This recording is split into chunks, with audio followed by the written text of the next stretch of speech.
When the news happens, it happens here. And really important breaking news. Breaking news this morning. On TV, radio and online, the news starts here on Britain's Newsroom. All the biggest stories and the answers that you need from across the UK and beyond. Join Britain's Newsroom from 9:30 on GB News. The People's Channel, Britain's news channel.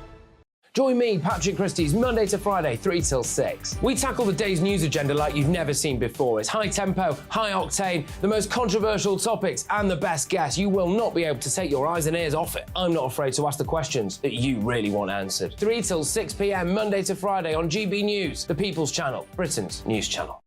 People in Britain, they love free speech, but they also love fair play. I don't care if I'm speaking somebody from a trade union, from the Labour Party, somebody from the SNP. And I think the viewers like to see that actually we can challenge one another, but in a positive way. We think we ask the questions that people want to ask, and often we ask the questions that we wanted to ask in Parliament but never got the chance to ask. So join us every Saturday, 10 a.m. till noon on GB News, Britain's news channel. It's all about family, being in people's living rooms, all the interaction and getting to know who our viewers and listeners are. When I was young, my dad used to say, "Nana, stop arguing." I wanted an outlet that would enable me to give my opinion.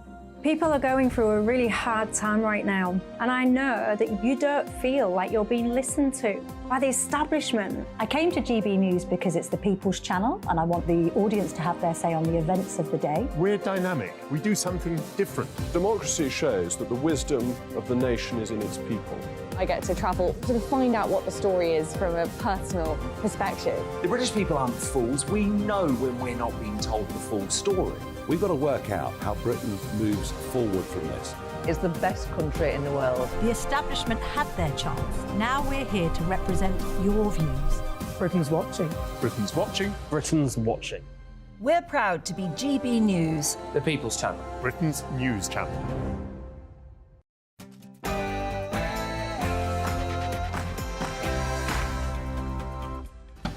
It's 9 o'clock on TV, on radio and online in the United Kingdom and across the world. A happy Friday, one and all. This is Mark Dolan tonight. In my 9 p.m. Big Opinion, cancelled comedian Graham Linehan's new book, which says men are not women or vice versa, is storming up the charts with public support from Jonathan Ross and Richard Ayoade, no less. The woke tide is turning. My Mark Meets guest is the country's former top spy, Sir Richard Dearlove, ex-head of MI6. He's live in the studio to tell us how safe Britain really is. In the big story, does Labour's migrant plan prove they want to take us back into the EU?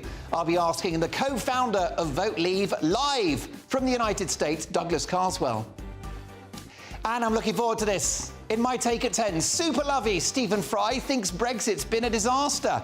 Even though I voted Remain, I'm here to put him right. I'll be dealing with this millionaire socialist in no uncertain terms and explaining how democracy works. That's at 10. You won't want to miss it.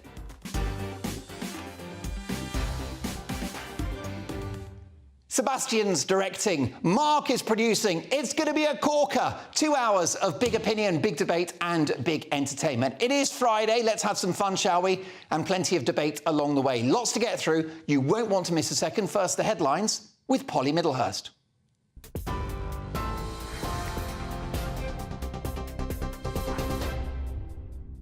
Mark, thank you. Good evening. Well, the top story tonight from the GB Newsroom is that the former nurse Lucy Letby has filed a bid to challenge her conviction at the Court of Appeal. The 33-year-old was found guilty of murdering 7 babies and attempting to murder 6 more at the Countess of Chester Hospital between 2015 and 2016. The most prolific child serial killer in modern British history was sentenced to a whole life order at Manchester Crown Court last month.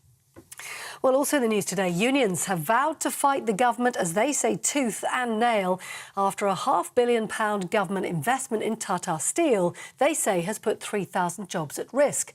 The government says, however, it will support more than 12,000 jobs in the sector. Tata has been in talks with the government to switch from coal-fired to electric furnaces to reduce carbon emissions. Labour says only the Tories could spend £500 million to make thousands of workers redundant. Now, tonight, the Home Office has confirmed that a biohazard response at Dover Harbour this afternoon followed reports that some migrants arriving in the UK from across the English Channel did so unwell. GB News filmed as authorities wore specialist biohazard coveralls at the main migrant processing facility on the south coast. The Home Office says the precautionary measures were taken in response to reports of some small boat arrivals feeling unwell. Around 300 migrants arrived today after being picked up on 6 small boats in the English Channel. A French couple has been jailed for almost 10 years after trying to smuggle Vietnamese migrants into the UK inside domestic furniture. Junior Toussaint and Adrien Paul were sentenced to 9 years and 11 months in prison after pleading guilty to assisting unlawful migration to the UK. The pair managed to squeeze Vietnamese migrants inside specially adapted sofas and chests of drawers in an effort to smuggle them through border checks at the port of New Haven. Now, the man killed in a dog attack in Staffordshire yesterday has been named by police as Ian Price. The 52-year-old died in hospital after being seriously injured in Stonnell near Walsall yesterday afternoon. A man's been arrested on suspicion of being in charge of 2 dangerous dogs believed to be American XL bullies. And the Prime Minister said today the breed will be banned in the UK by the end of the year. 3 members of Sarah Sharif's family have been remanded in custody after being charged with the 10-year-old's murder. Sarah's father, Irfan Sharif, and his partner and brother have also been charged with causing or allowing the death of a child. Sarah was found dead at her home in Woking in Surrey after officers were called from Pakistan by her father on the 10th of August. And lastly, train drivers will strike at the end of this month after their long-running dispute over pay. ASLEF says its members at 16 train operators will walk out on the 30th of September and the 4th of October. The union said the strikes would force train operators to cancel all services and cause disruption to passengers. You're with GB News across the UK on TV, in your car, on your digital radio and now on your smart speaker by saying, play GB News. This is Britain's news channel.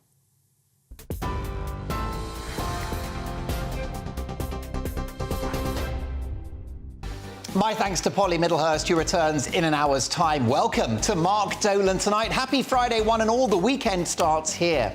In my 9 p.m. Big Opinion, cancelled comedian Graham Linehan's new book, which says that men are not women or vice versa, is storming up the charts with public support from Jonathan Ross and Richard Ayoade, no less. The woke tide is turning. In the big story, does Labour's migrant plan prove they want to take us back into the EU? I'll be asking the co-founder of Vote Leave, Douglas Carswell, live from the United States. My Mark Meets guest is the country's former top spy, Sir Richard Dearlove, ex-head of MI6. He's live in the studio to tell us how safe Britain really is. Looking forward to this in my Take at 10. Super lovey Stephen Fry thinks Brexit's been a disaster. Even though I voted Remain, I'm here to put him right. I'll be dealing with this millionaire socialist in no uncertain terms, and I'll be explaining to the intellectual Stephen Fry how democracy actually works. That's at 10. You won't want to miss it. With their botched Stop the Boats plan, the blocking of 100,000 new homes and handing more power to the striking unions, have Labour thrown Rishi Sunak a political lifeline? I'll be asking tonight's newsmaker, one of the best-connected political journalists in the country. That's after 10. We've also got tomorrow's front pages at 10:30 sharp with 3 top pundits who haven't been told what to say and who don't follow the script. Tonight, Jasmine Birtles, Lord Culvere Ranger, no less. We should definitely pay our respects. And a brand new star on Mark Dolan tonight, Lewis Oakley. Tonight I'll be asking the pundits, as Lucy Letby goes back to court, should convicted murderers be allowed to appeal their sentence? As children are turning up with measles at school, have pandemic policies created a climate of vaccine hesitancy? And how much money do you need to be happy? Plus, the most important part of the show, your emails. They come straight to my laptop, mark@gbnews.com. And this show has a strict golden rule. We don't do boring, not on my watch. I just won't have it. I just won't have it. So a big 2 hours to come. Great to have your company. We start with My Big Opinion.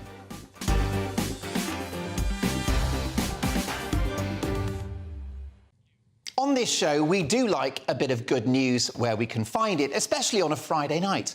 I mean, hopefully you've put the kids to bed and you may well be making substantial progress with a cold bottle of Pinot Grigio or a chilled San Miguel. Or perhaps you've got a nice brew on and have torn open a packet of custard creams. I tried to keep the sugar and carbs down, but I do love the occasional custard cream. Either way, this one ought to put a smile on your face. Two very famous celebrities, Jonathan Ross, chat show king, and the massively talented comedian Richard Ayoade, have both put their necks on the line and written glowing reviews which adorn the front cover of this controversial book. It's called Tough Crowd. It's a brand new book by cancelled and disgraced comedy writer Graham Linehan, the man behind Father Ted. So what was Graham Linehan's great crime? Well, his adherence to the crazy idea taught in GCSE biology and found in every medical textbook that there are, that there are just two sexes. But in the clown world that we now inhabit, pointing out scientific facts is enough to destroy your career, which of course happened to Graham. He lost all his TV work, even though he's one of the most gifted and successful writers in the country. He also wrote The IT Crowd, Big Train and Black Books. But it all came crumbling down. Plans for a Father Ted musical were canned. He lost his marriage, his income, his livelihood, and he's had abuse and death threats rained upon him for the last 3 years. But apparently, he's the one responsible for hate. Make it make sense. He even saw his gig at the Edinburgh Festival, allegedly a forum for artistic free expression, cancelled by activists. So what did this guy do that was so wrong? Well, his problems all started with the following tweet. Men aren't women, though. That's the tweet. Men aren't women, though. 4 words that saw him lose his public voice and have his life destroyed. Men aren't women, though. But here's the thing. Men aren't women, though, and there's the problem. At the heart of this crazy woke ideology, which is infiltrating the public sector, our corporations, education, the media and politics, all of it is a fiction. It's all a lie. And the truth will, in the end, prevail in the same way that water finds its way through a cracked roof. Couple of things to note here. The book is already storming up the bestseller list, reflecting the silent majority of people in this country who don't want women rebadged as birthing humans or chest feeders, and who don't want children chemically castrated or butchered at the hands of a surgeon. The silent majority don't want men who identify as female rocking the full meat and 2 veg, entering women's sports and winning records for swimming, weightlifting, rowing and rugby. They do want women to hang on to their hard-won sex-based rights. Female-only sport, female-only changing rooms, female-only toilets, female-only rape crisis centres, female-only prisons. When you read a headline like this one, ex-soldier exposed her penis and used a wheelie bin as a sex toy in public. That's right, ex-soldier exposed her penis and used a wheelie bin as a sex toy in public. Not only is it comical and absurd, but it's actually a slander, a libel on womankind. Look out for more stories about women who go around raping people as this mad ideology continues to prevail. They are, of course, not women. If you think I'm exaggerating, this madness reached its nadir in Scotland when a double rapist calling himself Isla Bryson, a still fully intact biological male, was accommodated in a female prison. A male rapist in a female prison. You couldn't make it up. Graham Linehan's story is not made up either. It's terrifyingly true and shows how far down the rabbit hole we've come. For this man's life to be destroyed for calling out this nonsense is really shocking. And that's why I'm deeply impressed by Jonathan Ross and Richard Ayoade, who will get pelters for their support of the book and who will doubtless lose work. Given how shallow, selfish and spineless so many celebrities are in the face of this woke madness, which most on the right and the left detest, it's truly impressive that these two have put their name to this. Heroes is not too strong a word. Meanwhile, more good news. The brilliant singer Roisin Murphy was also threatened with career Armageddon just a couple of weeks ago when she highlighted her concerns about puberty blockers for children. The ultra-woke BBC removed her playlist from their music shows, and everyone and anyone wanted this poor woman cancelled. Well, it's going the other way. As with Graham Linehan's book sales, her latest album is rocketing up the charts and may be #1 by the end of the week. And she performed a sold-out gig this week to 5-star reviews. So, the Bud Light debacle, the politically correct Disney movies flopping at the box office, J.K. Rowling's massive new TV deal, mainstream British stars speaking up for basic biology. The woke tide is turning, folks. This is a moment to rejoice. In fact, it's such good news, I'm going to have a custard cream.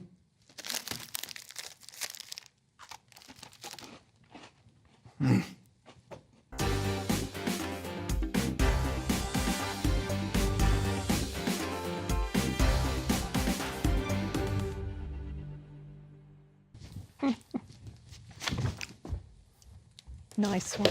There you go. I've got to say, this story does take the biscuit. It's great to be celebrating some good news for once. The woke tide is turning. What do you think? Mark at GBNews.com.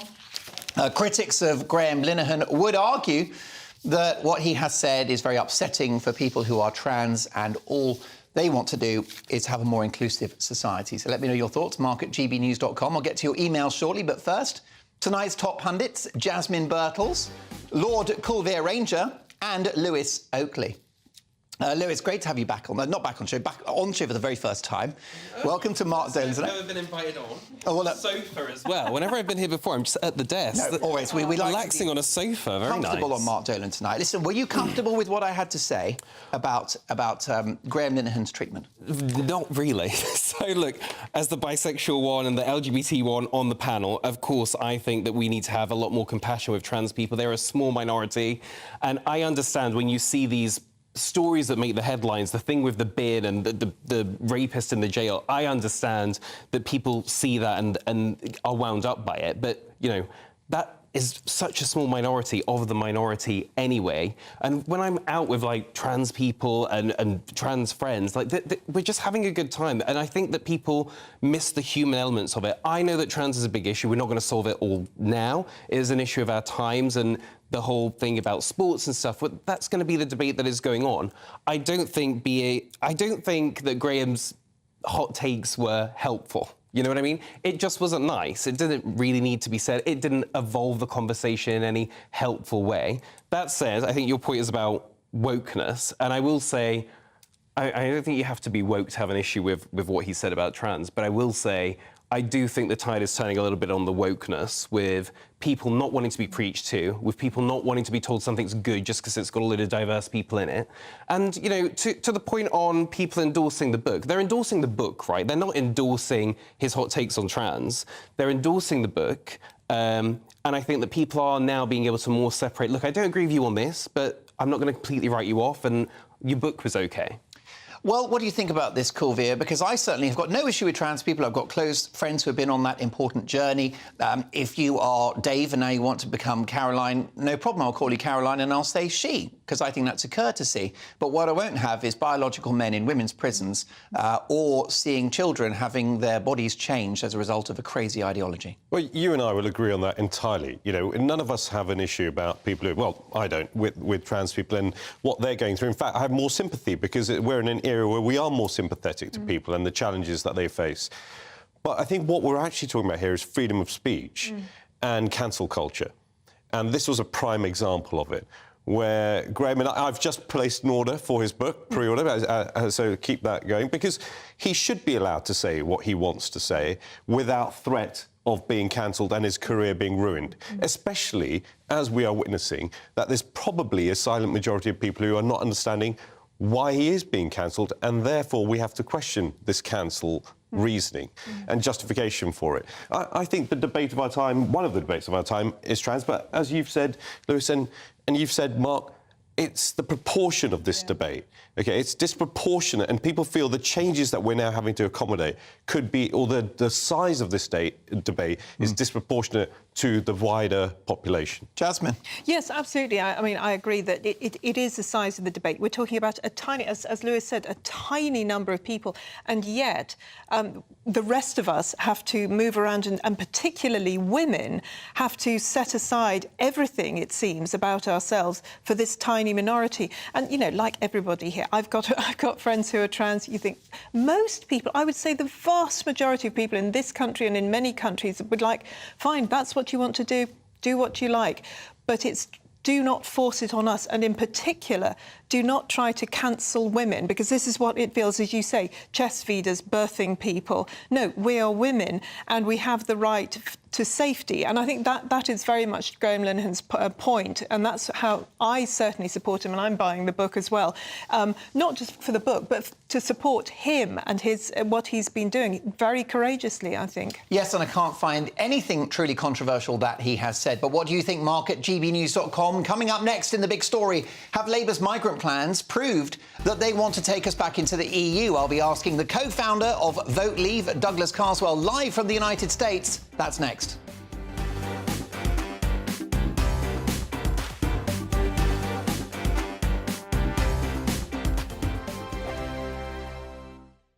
What you get for breakfast is something that, if we do our jobs right, you will wake up to news that you didn't know the night before. It's a conversation. It's not just me and Eamon. We want to get to know you, and we want you to get to know us. From 6, it's Breakfast with Eamon and Isabel. Monday to Thursdays on GB News, Britain's news channel. Westminster is going around in ever-decreasing circles, followed by the media. Britain is broken. How on earth did we get into this mess? But more importantly, how do we get out of it?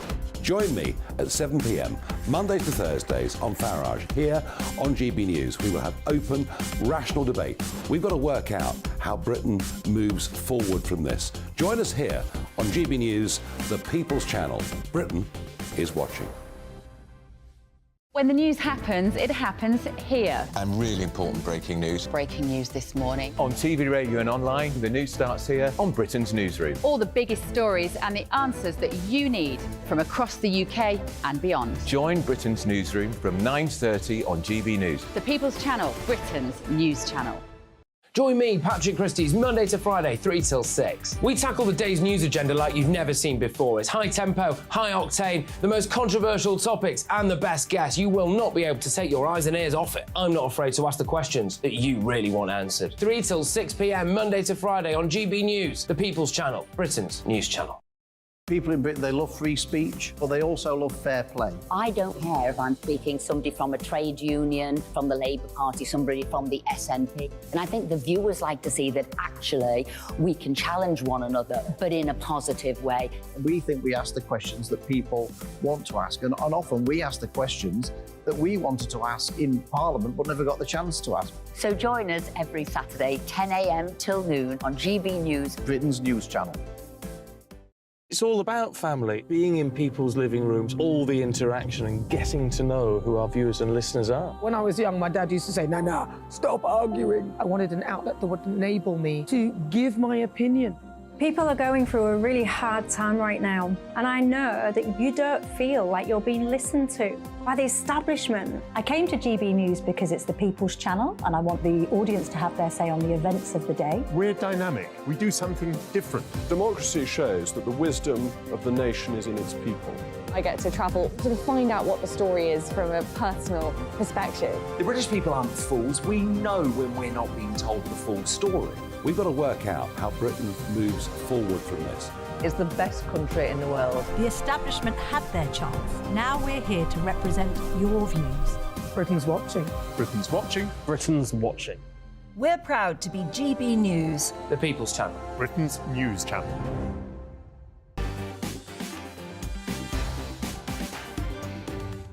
Is the woke tide turning? That's the topic of my big opinion. Well, a strong reaction on email, mark@gbnews.com. Archaeologists, says Peter, have never found a trans skeleton, only male or female over thousands of years of discovery. Lisa says, if your panel member is right that this is about a tiny minority, then why is it causing massive cancellation of people? Matthew, hello, GB News. On inclusivity, they can kiss my white, intolerant arse.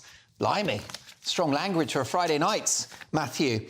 Well said, Mark, says Jill. Claire says, wokeness. I'm pleased to hear that people are starting to wake up and smell the coffee. These woke idiots need to be stopped in their tracks. Robert says, Mark, Nigel Nelson and Scarlett Maguire are both people regularly on GB News. They've said that women can have a penis. Crazy. Why do you have them on? Well, Robert, thank you for that. I appreciate your point of view, but this show is all about opinions. And Mark Dolan tonight is the home of diverse opinions. So keep yours coming, mark@gbnews.com. It's time now for the big story.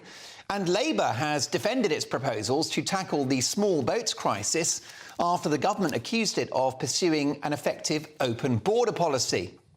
Sir Keir Starmer has said that he would aim to negotiate a returns agreement with EU countries to send back some failed asylum seekers if Labour wins power. Government ministers claim the policy would lead to 100,000 illegal immigrants being shipped to the UK annually. Labour have denied this figure, calling it garbage. However, yesterday, Sir Keir Starmer suggested he may be willing to accept a quota of migrants in the UK in exchange for a returns deal, as he set out plans to crack down on international people smuggling gangs. In this particular debate, you have to ask yourself whether collaboration with Brussels is a sensible policy, or is it proof that ultimately Labour want to take us back into the EU? Who better to ask than the co-founder of Vote Leave, Douglas Carswell, who joins us live from the United States. Douglas, this is a deal that gives the EU some control of our migrant policy. Should that be a red flag for Brexit supporters?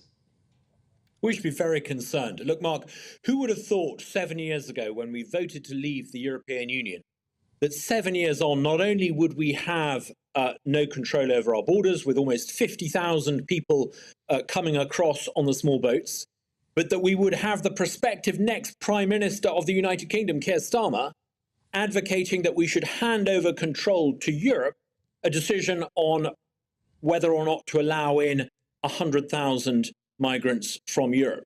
This is all about politicians fundamentally not doing what they were mandated to do 7 years ago. They've not taken back control. They've not established effective, meaningful control over our borders.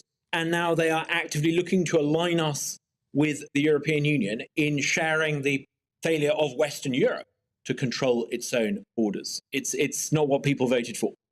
However, doesn't Starmer have a point that the only way we tackle this crisis, Douglas, is by engaging with countries in Europe? After all, it's a Europe-wide problem. We won't fix this in isolation, will we?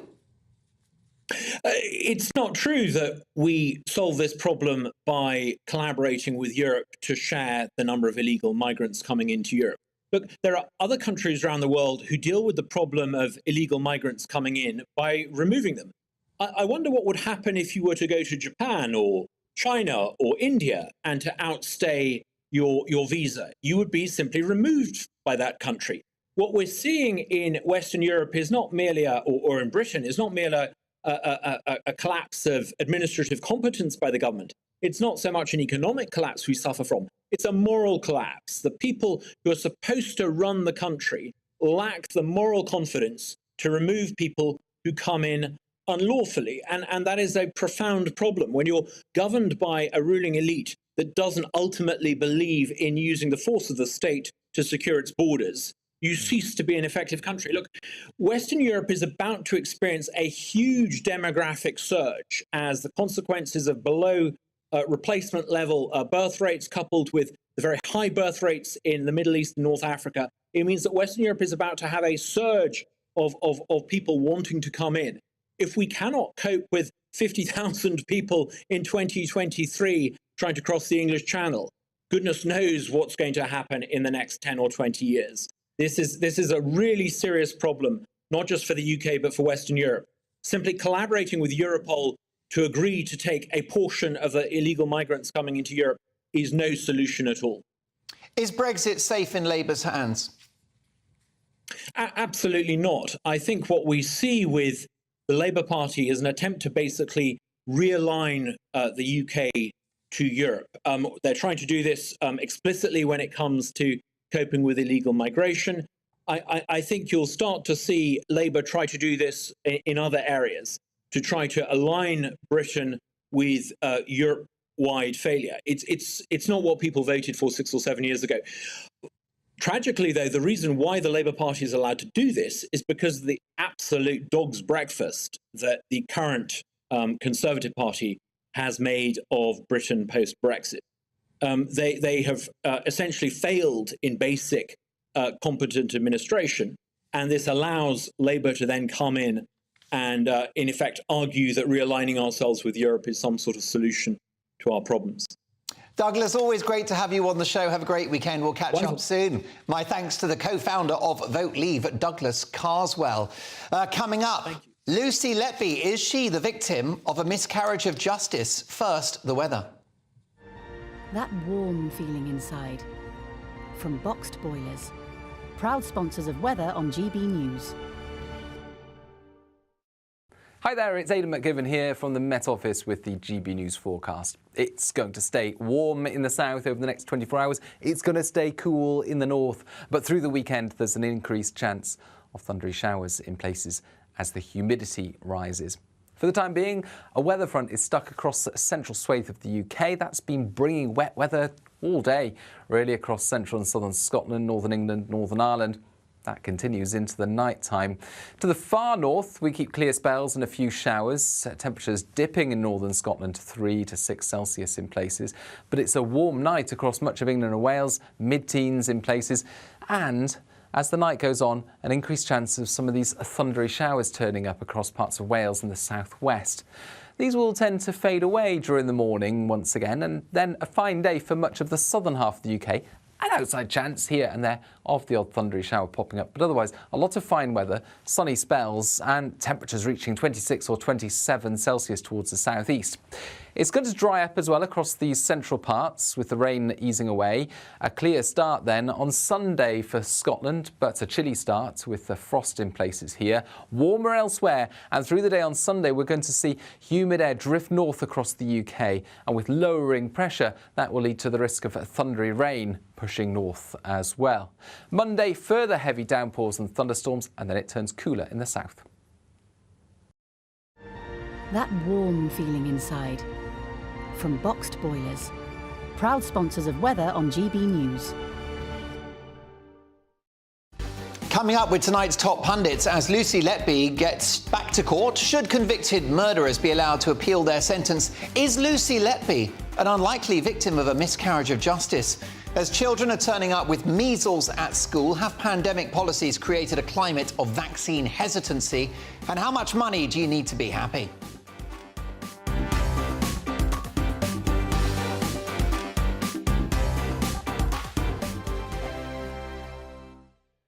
The Live Desk with me, Mark Longhurst. And me, Pip Thompson. It's here Monday to Friday on GB News. From midday, we'll bring you the news as it breaks, whenever it's happening and wherever it's happening, from across the UK and around the world. Refreshing, feisty, but with a bit of fun too. If it matters to you, we'll have it covered on TV, radio and online. Join the Live Desk on GB News, the People's Channel, Britain's news channel. So Jubes and Kerr, we tackle the issues of the day with real robust debate, both sides of the fence, battling it out with me in the middle with my forthright opinions and views. And often really interesting things happen because you start with a position and then by the end of the debate you find actually, well, I might not have thought about that one. What we need in this country is 2 new political parties. You should maybe think about doing a 2024 calendar. I'm Michelle Dewberry and I'm keeping you company right through until 7 o'clock this evening. GB News, the People's Channel, Britain's watching. Monday to Thursday, 9 p.m. till 11 p.m. Join me, Dan Wootton, for 2 hours packed full of unfiltered opinions, unique takes and fiery debates. I guarantee you blockbuster guests and exclusive reporting with no spin, no bias, no censorship. I think there is a culture of collusion, quite frankly. And no reason to go to bed. That's Dan Wootton tonight on TV, radio and online. Monday to Thursday from 9 p.m. till 11 p.m. only on GB News, Britain's news channel. In a world of dull and predictable radio and TV shows. Oh, hi. On Mark Dolan tonight, we've got big guests. We drill into the big stories of the day. The show adds up to a brilliant listening and viewing experience. Mark Dolan Tonight is the most entertaining current affairs show ever, and that's a fact. That's Mark Dolan Tonight, Friday, Saturday and Sunday from 9. Only on GB News, Britain's news channel. Like all families, we have arguments every now and then, but actually we agree on what the mission of GB News is, and that's the most fundamentally important thing. GB News provides the kind of platform that lets all voices be heard. We don't hold back. We're free to say what we really think. Just because some people who live in a tiny little Westminster bubble think that their particular story is important, that's not the most important story for me. And often they will be difficult stories, stories that you won't find on the establishment media. Because what people think in the north of England may be very different to what they're thinking in the home counties. We're going to carry on telling the world what life is really like for households up and down the UK. We love to be in your car, in your kitchen as you're having your breakfast. Whatever you're doing, you are part of the show. If it matters to you, it matters to us. Britain's watching. Britain's watching. Britain's watching. We're proud to be GB News, The People's Channel. Britain's news channel.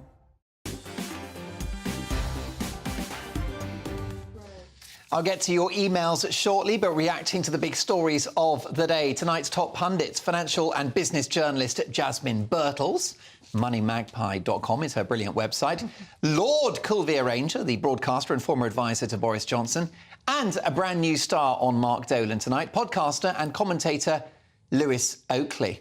Lewis, what's the podcast called? Bisexual Brunch. There you go. There you go. Come on? Of course we'll have you. Do I qualify? We'll find out. I'm very flexible. I'm very open-minded, Culvier. You do brunch, Mark? Yeah, I do. I actually... the bisexual's probably easier than brunch, what with my digestive system. OK, well, look, let's get to a rather serious story. Lucy Letby is appealing against all of her convictions for murdering 7 babies and attempting to kill another 6. The 33-year-old was sentenced to a whole life term in August, yet her legal team has lodged an application for permission to appeal. So, with Letby apparently heading back to court, should convicted murderers be allowed to appeal their sentence? Jasmine? Certainly in this case, absolutely. I do think that Lucy Letby had a very poor trial, and I have heard from legal specialists that her case actually mirrors the case of 2 other nurses who were also accused of mass murder and then later on were found actually not to be guilty. There was one in Britain and there was one in Holland. It's particularly also because she's a nurse, and I don't know if you've noticed, but it tends to be nurses who get down rather than doctors. And that was the first thing that got to me. Also, I don't trust quite a lot of the way the statistics were done. I think there were quite a lot of statistics about, deaths when she wasn't there that seemed to have been pretty much disregarded. I'm not happy about the behaviour of the police. There are a lot of things about this case that I'm not happy about, including, frankly, the screaming headlines, the screaming commentary about somebody that I think people didn't really know very much about. So I would like a retrial, yeah. So trial by media is something that you're concerned about? Yeah. Is it conceivable that she could appeal this and walk free? Is that conceivable? Very well. If you look at these 2 cases before, the one in Holland, the one in Britain, absolutely, that's what happened with both of those. Culvier, could Lucy Letby be the victim of a miscarriage of justice? If so, it would be the story of the century. It would be. I also am concerned about what this does to the families. To be honest, as a father of 2 relatively young children, and anyone who's watching this, and it does have a further emotive sense when you witness this, what it does to those families who go through that process is horrendous. And I found it difficult just to see the news while the trial was being covered. So I think we have an issue about, as Jasmine was saying, how the trial was portrayed in the media. Obviously, everyone is due a fair trial. If there are questions to be asked, let's go through that. But I think we have to really understand if there is some very significant legal issues with the case, what are they? Because that should be the real focus here. I think the evidence, as it was presented, seemed to be clear-cut, but we're seeming to sort of unravel it. Why did this not happen during the case itself? Those are the questions I'd be asking. Lewis, let me put this one to you. School-aged children are facing 3-week self-isolation if they've not had the measles vaccine. Uptake for both MMR jabs is at 85% in England, equating to roughly 1 in 6 children of school age that are not fully protected. Vaccination rates are particularly low in London at 74%, meaning 1 in 4 children could be at risk. So as children are turning up with measles to school, have pandemic policies created a climate of vaccine hesitancy? Lewis, have the authorities brought this on themselves? Yeah, I mean, it's a bit of a give and take. Look, I think that people don't like how they were pushed in the pandemic. People don't like that there were mandates for certain things, and I think it has created more scepticism, which isn't healthy because measles is not something to mess around with. Correct. So, I think maybe it's a bit of a perfect storm because it's not just that the authorities have done this, but obviously with lockdowns, people maybe didn't take their children. Maybe they were too scared to take their children to go and get these vaccines. As someone who had 2 kids in pretty much lockdowns, trying to get those vaccines in, it was tricky at certain points with who can go and you've got to stand outside. And I remember when my daughter had her first ones, I couldn't go in with her. Only her mom did. I was like outside. And you don't mean the COVID vaccine. You mean just regular, just the regular normal ones.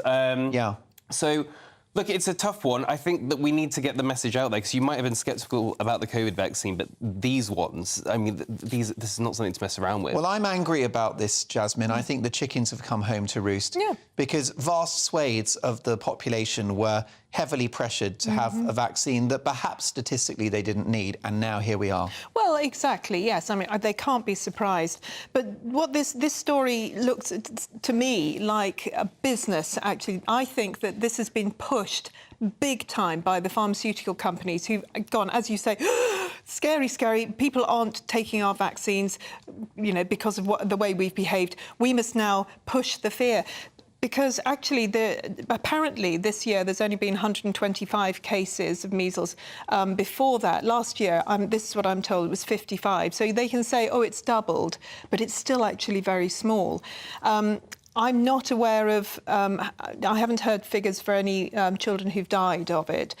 And yet it's being pushed as something horrendous that so many parents are not getting their children vaccinated. And I really, genuinely, I feel that this is a business story. They're saying, we're not selling enough vaccines, we're not making enough money. I don't think this is coming from the doctors. I think it's coming from the pharmaceutical companies. Interesting.